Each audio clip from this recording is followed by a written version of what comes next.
Welcome to our students at Baverstock in the City who will be sitting the IGCSE examination in English this summer. There is quite a lot of work for us to cover before you take the exam, but this does not mean we do not have enough time for you to learn what you need to know. We do have enough time for you to learn, practice and use your newly acquired knowledge, and with some effort from all of us, including you will get a good grade. Remember, you can pause or rewind the video whenever you want to. Also, everything that is in the video is in your workbook. If you haven't got a workbook, then please ask your teacher for one. This video is going to look at the basics of how to do well in English. It is vital that your writing is technically accurate. Errors in spelling, punctuation and grammar can make your work difficult to understand and can even change its meaning. Marks are awarded for the accurate and effective use of paragraphs, grammatical structures, sentences, punctuation and spelling. The above paragraph has been taken from the IGCSE English specification and is written in exam board language. This video will use student-friendly language.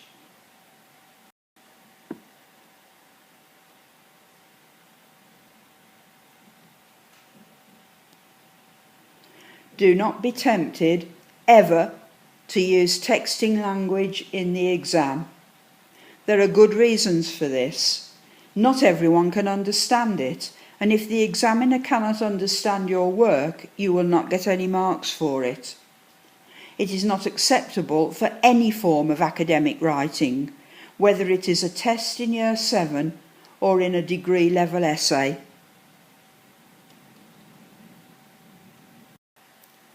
We will now look briefly at some of the technical things that you need to know in order to give yourselves the best chance of gaining a good grade. Punctuation, paragraphs, sentences, capital letters, purpose, language, audience, presentation. This video will focus on capital letters and punctuation.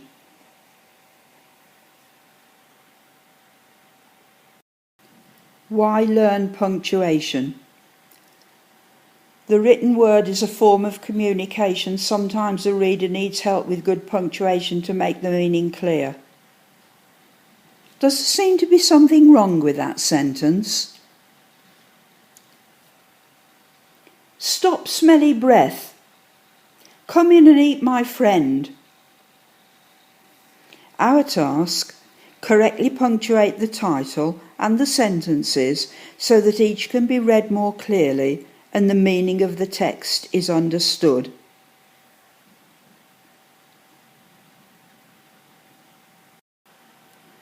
What we have here is the title and sentences on the previous frame correctly punctuated. Why learn punctuation? We know that this is a question because of the question mark at the end.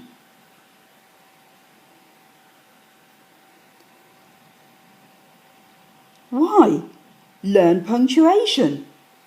We know that this one is an exclamation because of the exclamation mark at the end. Now let's look at this. The written word is a form of communication. Sometimes the reader needs help with good punctuation to make the meaning clear. Now this statement can be read in two ways. Stop, smelly breath. Sounds like you are calling to someone who has smelly breath, calling them to stop. However, this one reads more like an advert. Stop smelly breath.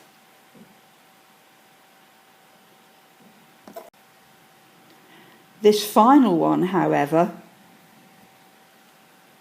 does suggest that we are inviting someone in to eat my friend. However, the comma, I think you will agree, makes all the difference here. Come in and eat, my friend. For a good grade, you need to demonstrate that you can use capital letters, full stops, apostrophes, commas, question marks, exclamation marks, and inverted commas. These are sometimes called speech marks or quotation marks. You need to be able to demonstrate that you can use them correctly and effectively. For a very good grade, you will also be able to use colons, semicolons, and dashes or hyphens effectively. These are not difficult, but remember, if you are unsure on anything, ask your teacher for help. Let us look now at when we should use capital letters. Look at these examples. The first one, the beginning of a sentence. See above, I've started each sentence here with a capital letter and again there. Names of people and places. Molly begins with a capital letter. London begins with a capital letter, as does Wales. People's titles.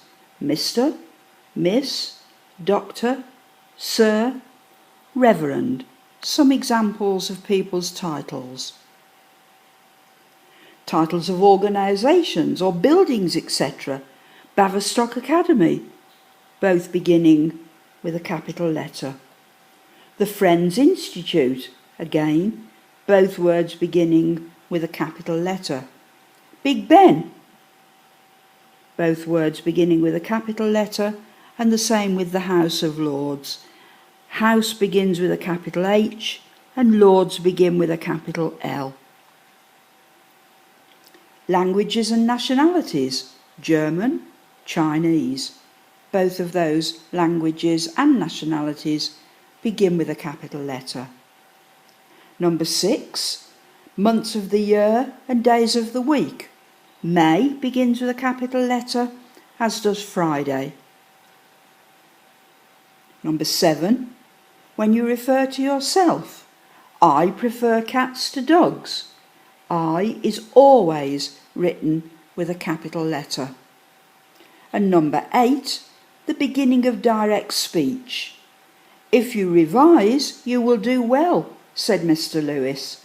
And here, the beginning of direct speech, we have a capital I for if, and we have a capital M for Mr.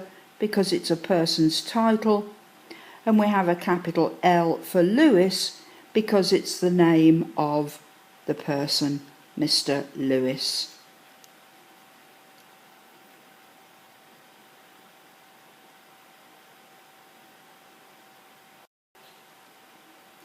All the exercises in this video are to be completed in your workbook. If you haven't got a workbook, ask your teacher for one. Correct the following sentences by using capital letters where they are needed. Number 1, my puppy Rover likes to chase my cat Felix. Number 2, Tom, Nick and Brian watched the match on Saturday. It was Aston Villa versus Arsenal. Number 3, Buckingham Palace, Big Ben and the Houses of Parliament are in London. Number 4, Mr. and Mrs. Smith live in Greswold Road in Spark Hill. Number 5, I think there are 50 states in America. One of them is Alaska.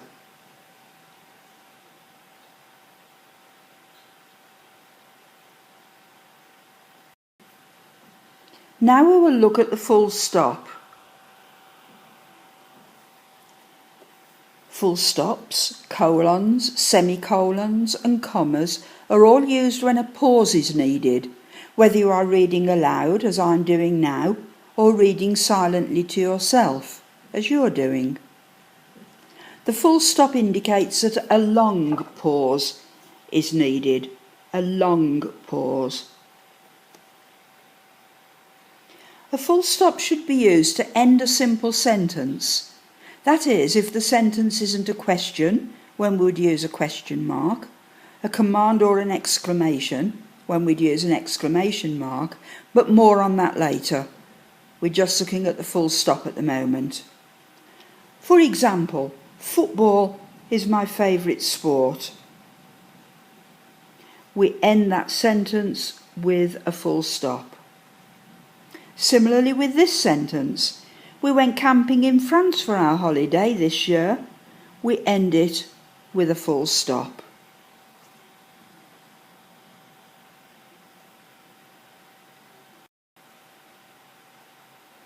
Now it is time for you to practice some more.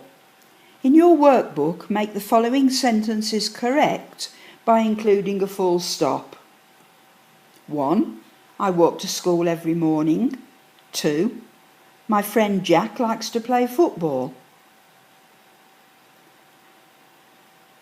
Add full stops and capital letters to show that the following are sentences. Number 3. Hamlet is a play written by William Shakespeare. Number 4. Mike said that Baverstock was closed because of a snowstorm. And number 5. Prince William and Kate Middleton got married in 2011 or 2011 if you prefer.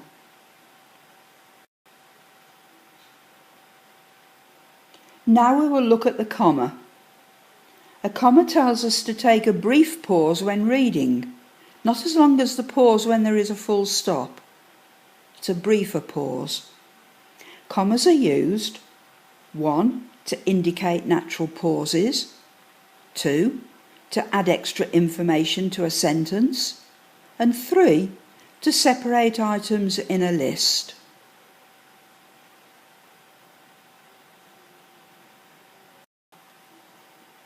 For example, when he saw the pirate ship on the horizon, the captain gave the alarm. And there is a natural pause just there. When he saw the pirate ship on the horizon, pause, the captain gave the alarm. So we put the comma there. Second one, Paul Mann, their star striker, broke his leg in the match on Saturday. We've got extra information here. Their star striker is extra information. That sentence would make sense without that in. Poor man broke his leg in the match on Saturday makes sense. But the extra information needs to have a comma either side of it, as it has got here in this sentence. The third one, when I go shopping, I need to buy eggs, bread, milk, cheese and butter. That's clearly a list. It's a shopping list. It's a verbal shopping list, but it's a list. And you have a natural pause between eggs and bread, between bread and milk, between milk and cheese, and then we just say cheese and butter. However, be careful when using commas, as they can change the meaning of a sentence.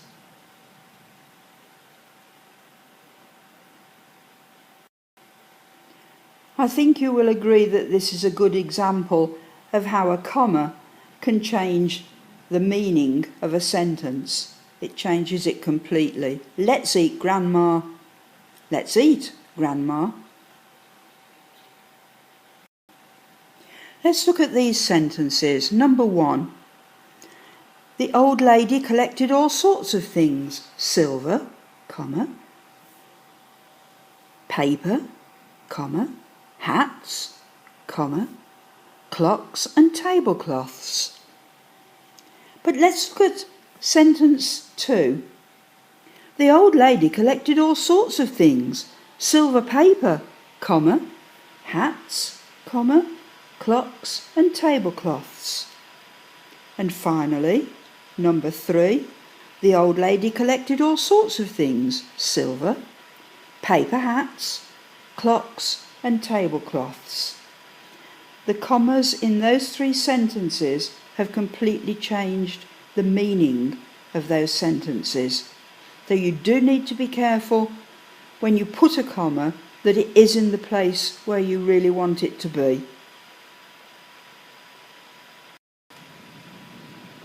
Now it is time for you to practice some more.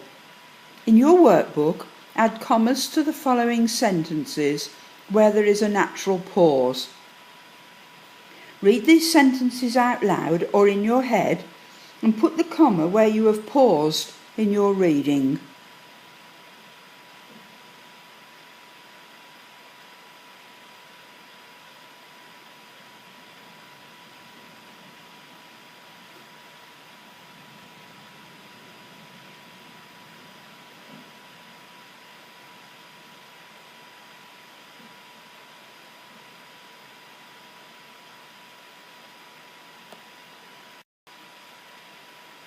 For this exercise, you need to add commas where you think extra information has been added. Remember, if you remove the extra information, the sentence will still make sense. So before you put the commas in, ask yourself if the sentence will make sense without the words that you have decided are extra information.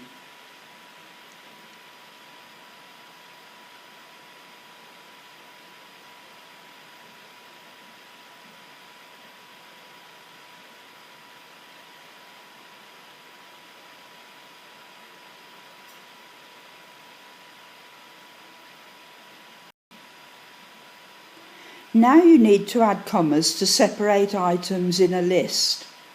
There are no trick questions here, and there won't be any in the exam either, but you do need to be careful with sentences 3 and 5. Just think about it before you actually put the commas in.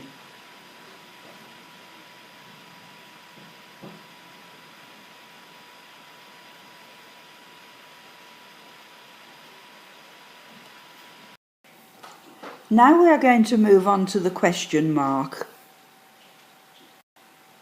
Question marks are used to mark a question.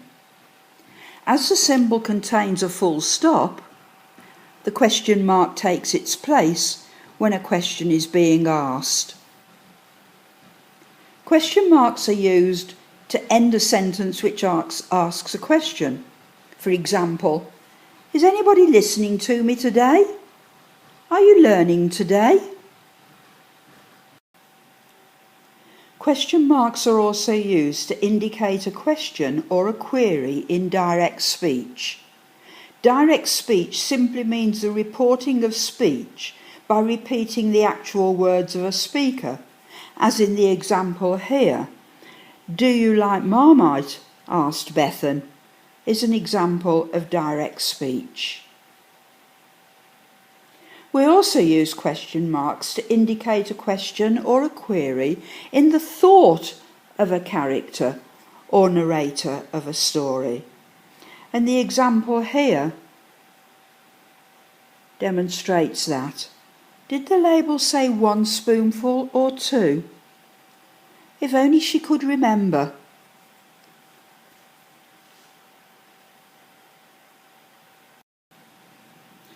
You can also use a question mark with a sentence that is half statement and half question. For example here, you are going to eat that, aren't you? To the little boy with his plate of sprouts. These are some of the words that we might use to begin a question. We call them questioning words. How? Why? Where? When? Who? And what? They're questioning words that we might use to begin a question. Your next task in your workbook is to write 6 sentences using each of the questioning words just once. We've looked at the words, and here they are again for you on this frame. Use each of these words once only in a sentence to make a question. Remember to put the question mark at the end of the question. We're now going to move on to exclamation marks. Exclamation marks look like this, and they're placed after an exclamation. As the symbol contains a full stop, there, the exclamation mark takes its place when an exclamation is made. Exclamation marks are used to show strong feeling, to show a statement is very surprising, or to show a brief command. We'll now have a look at some examples of those 3 points. Here are some examples. What a lovely view you have here. Strong feeling. That's fantastic. Strong feeling. Ah, surprise. Watch out. Surprise. Turn it off. Brief command. Get out of here. Brief command. However, do not use an exclamation mark unless you are certain it is necessary. For your exclamation mark practice, I would like you to add an exclamation mark in the appropriate place to the following sentences. You will do this in your workbook. Remember, if you get stuck, ask your teacher for help.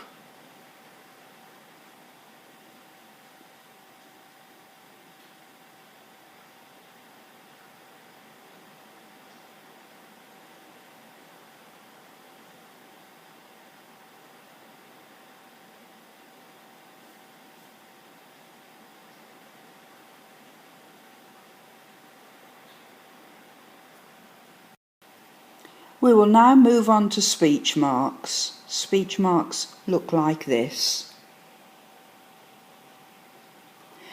Speech marks are also called quotation marks or inverted commas. All of these terms are correct.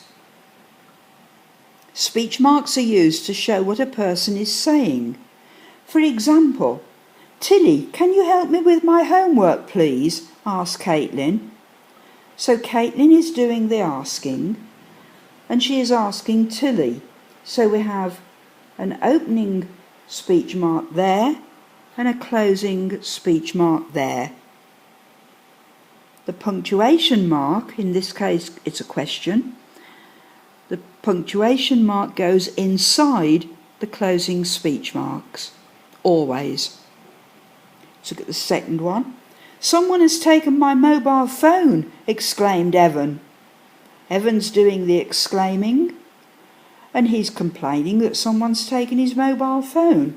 So we open his speech with the opening speech marks, and we close his speech with the closing speech marks. And again, the punctuation mark, in this case an exclamation mark, is before the closing speech marks.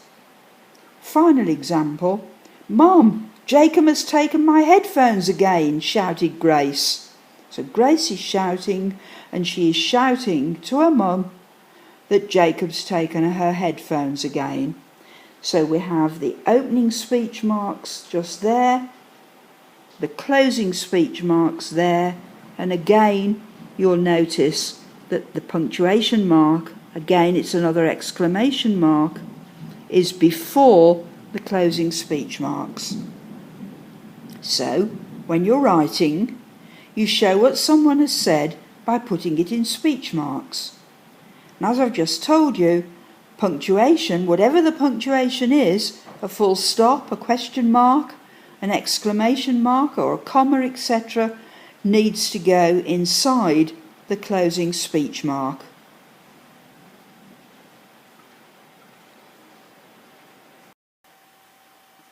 It's time for you to practice again. In your workbook, add speech marks to the following sentences. I have done the first one for you. Number 1. I'm worried, Jess said. I think I have lost my purse. Answer. You can see where I've put the speech marks, and you'll also see where I've put the punctuation mark inside of the speech mark, and that's important. And again here, I've put the punctuation mark inside the speech mark. Number 2, I don't want you here, shouted the girl. Number 3, the assistant said to the man, can I help you? Number 4, thanks for the help, Sally, said Frankie. And number 5, I left the house clean and tidy, said Ben. We are now going to look at the apostrophe. For some reason, some people find the apostrophe difficult, inasmuch as they put one in the wrong place or not put one where there should be one. Apostrophes are not difficult. This is what the apostrophe looks like, and they're used for only 2 reasons. The first reason is to indicate missing letters, and I've put some examples here for you. She plus is equals she's, and the missing letter is I. They plus are equals their, and the missing letter is A. They plus will, they'll. Missing letters W and I. They plus have, they've. Missing letters H and A. It plus is equals its. Missing letter I. Are plus not equals aren't. Missing letters O.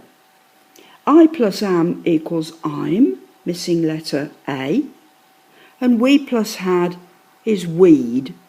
Missing letters H and A. I've put some examples here for you in sentences.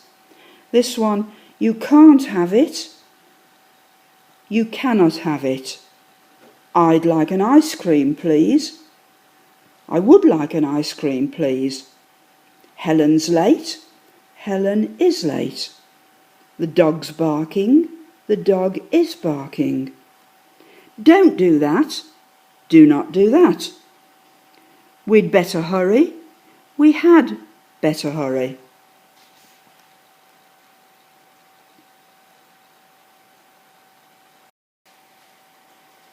Now I want you to practice using the apostrophe to shorten words.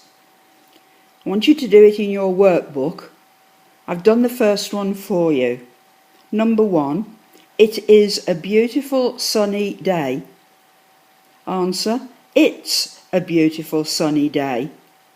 Number 2, he is going to regret stealing that money. Number 3, they are the best friends in the world. Number 4, the dinner is ready. Number 5, I am the fastest sprinter in the entire school.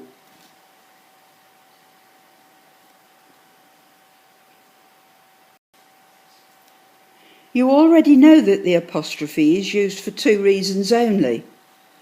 This is the second reason, to indicate possession. That something belongs to someone or something.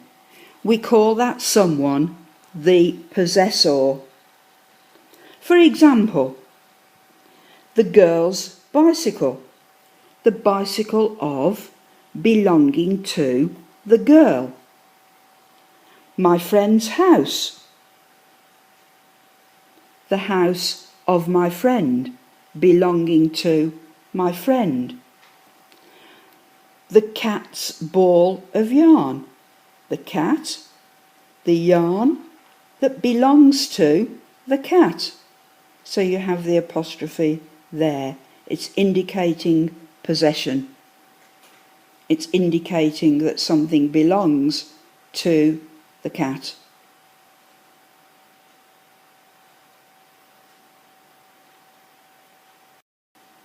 So, when the possessor is singular, we show possession by using the apostrophe followed by the letter S, as we have seen in the examples in the previous slide.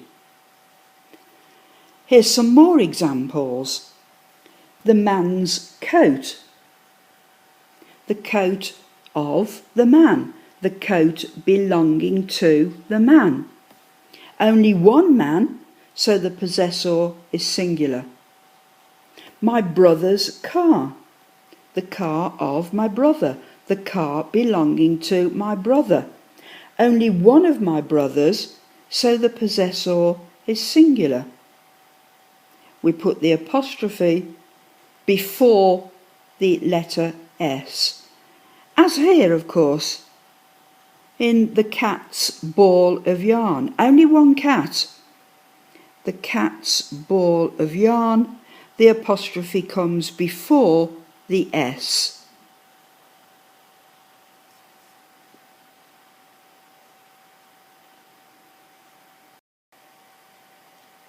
When names end with the letter S, either of the following is acceptable.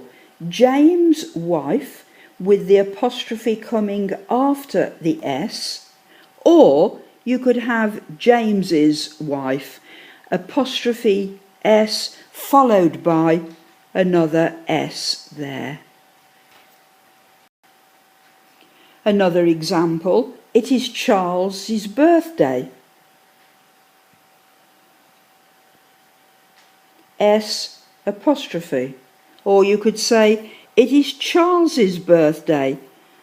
S apostrophe followed by another S. Similarly, Dr. Evans' report, Evans apostrophe after the S, or you could have Dr. Evans's report, S apostrophe S.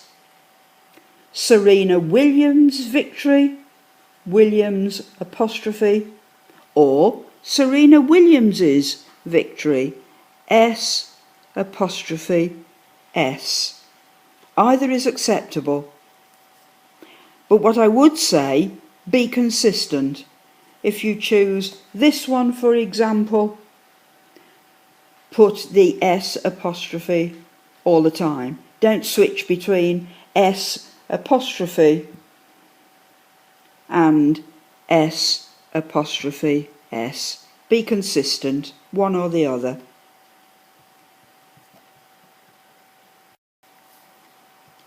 When the possessors are plural, the apostrophe is placed after the final S. For example, the boys' bicycles. The bicycles of the boys. More than one boy. So we have B-O-Y-S and then the apostrophe.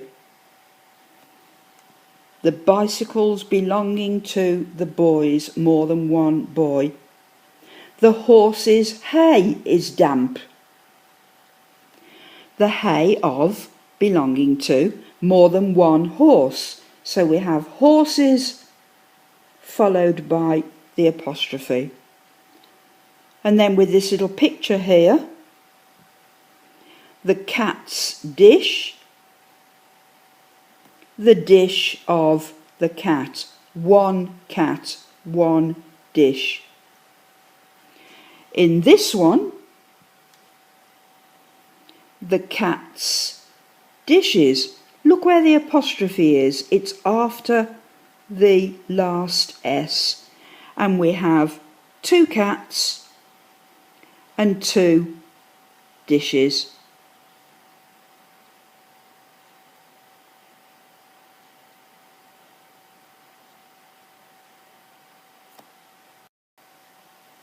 Some plural words don't end in S. For example, men, plural of man. People, a plural word. Women, plural of woman. Children, plural of child. When showing possession, these words have the apostrophe before the S. And here's some examples for you. She is the people's choice. People apostrophe S. The choice of the people. CBBC is a children's TV channel. Children apostrophe S. A channel for children.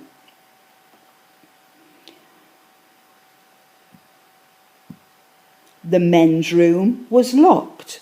Men apostrophe S. The room for the men. Women's dresses are on the second floor. Women apostrophe S. Dresses for the women.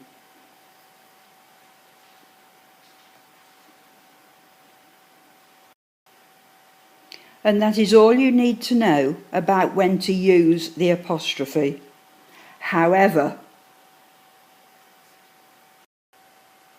we have been looking at when you should use the apostrophe.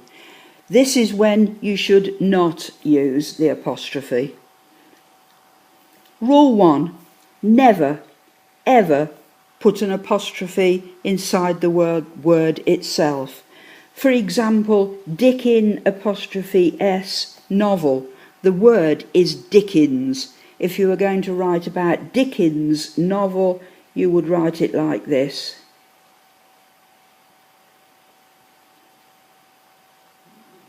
Dickens apostrophe novel.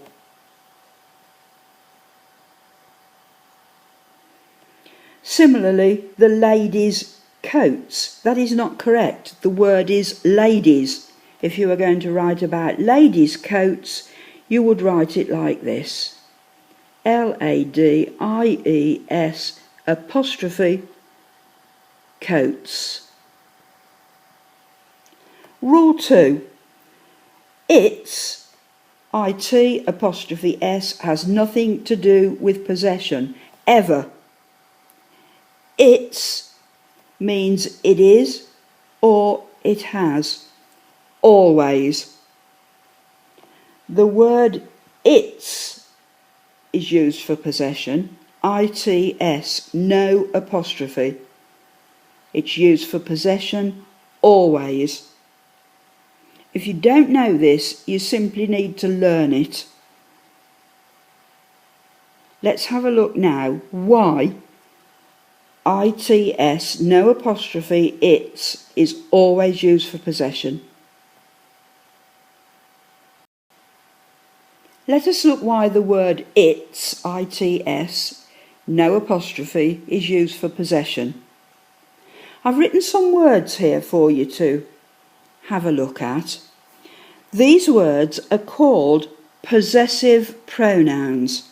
Okay, you don't need to know this for your exam, but you can learn things that you don't need to know. Sometimes it makes it easier. Let's have a look at these words that are called possessive pronouns. My book, mine, your book, yours, his book, hers, its, this is the important one, ITS, possessive pronoun. Ours, something belonging to us, possessive. Their, something belonging to them, possessive. Theirs, again, a possessive pronoun. Now, all of those words show belonging. You wouldn't use an apostrophe with my, and you wouldn't use an apostrophe with his. And you wouldn't use one with its either. Some examples for you. The dog is mine. The dog belongs to me. The cat is yours. The cat belongs to you. The tree has lost its leaves. The leaves of the tree, the leaves belonging to the tree. You never, ever put an apostrophe when it is showing possession. Ever.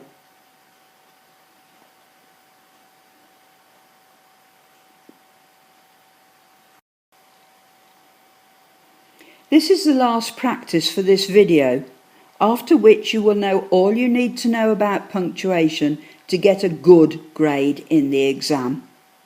So, in your workbooks, rewrite the sentences below to include an apostrophe. I have done the first one for you. I'm not going to read them, you can read them yourself.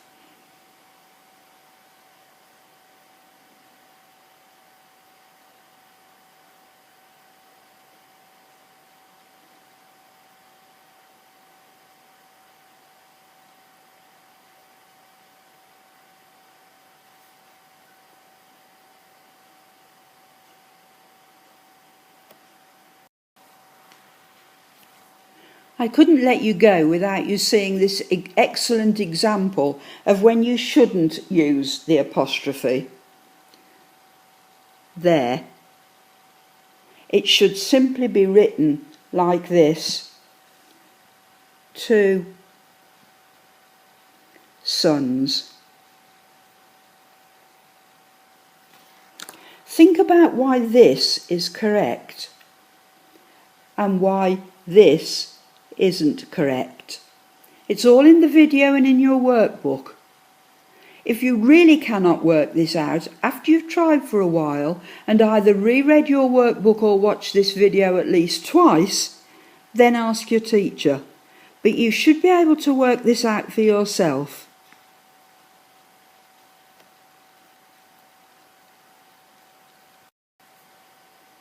And finally, that's all you need to know on punctuation to get a good grade in the exam. All the other topics that we will look at are much shorter than this, and I'm sure you'll be pleased to know that. Remember, you can pause or rewind this video whenever you want to. Also remember that your teacher is there to help you if you get stuck or if you don't understand something. Good luck.